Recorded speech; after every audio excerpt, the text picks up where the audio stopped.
बुद्धिमान मंत्री। एक बार की बात है, एक रियासत के मंत्री ने राजा को अपनी बेटी के विवाह समारोह में नियंत्रित किया। जब राजा अपने परिवार के साथ विवाह समारोह में पहुंचा, तो मंत्री उन्हें सम्मानपूर्वक विशिष्ट आसन पर बैठाने ले गए।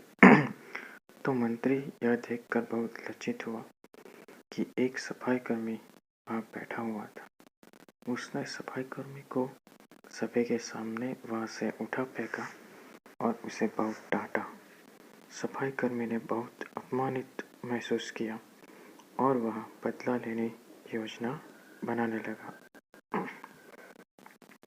अगले दिन सुबह जब वह राजा का कक्ष साफ कर रहा था, तभी वह जानबूझकर बड़बड़ाया, राजा कितने नादान हैं, उन्हें यह पता ही नहीं कि रानी और मंत्री के बीच क्या चल रहा है। राजा आते नींद में था। वह क्या बकवास कर रहे हो? उसने पूछा। महाराज, मैं पूरी रात सो नहीं पाया, मैं तो नींद में बड़बड़ा रहा था, सफाई कर्मी जवाब में बोला।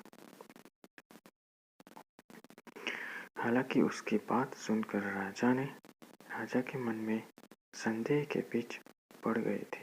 राजा अब मंत्री से चिढ़ने लगा और समय समय पर अपमानित करने लगा।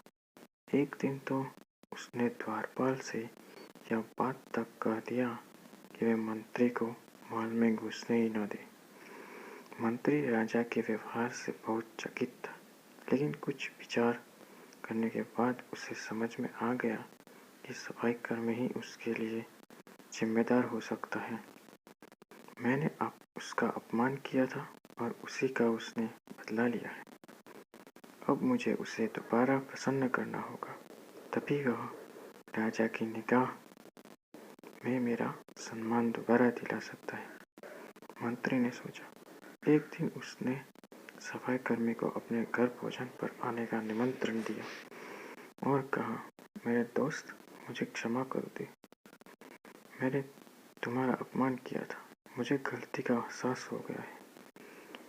इन सुंदर कपड़ों को उपहार के रूप में ग्रहण करो, चलो मेरे साथ भोजन करो। सफाई कर्मी प्रसन्न हो गया। यह सोचने लगा, मंत्री तो अच्छा आदमी है, मैंने ही उस दिन गलती कर दी थी। अब सफाई कर्मी प्रसन्न था और प्रयास करने लगा कि मंत्री के बारे में राजा की धारणा बदल गया है।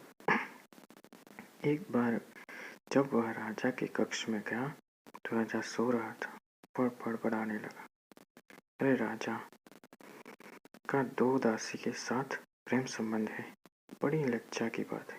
राजा ने उसका बड़बड़ाना सुना तो उठकर बैठ गया। राजा ने सफाई कर्मी को बहुत डांटा। सफाई कर्मी बोला, क्षमा कर दे महाराज, मैं पूरी रात सो नहीं पाया, इसलिए दिन में बड़बड़ा रहा था। राजा को अपनी गलती समझ में आ गई।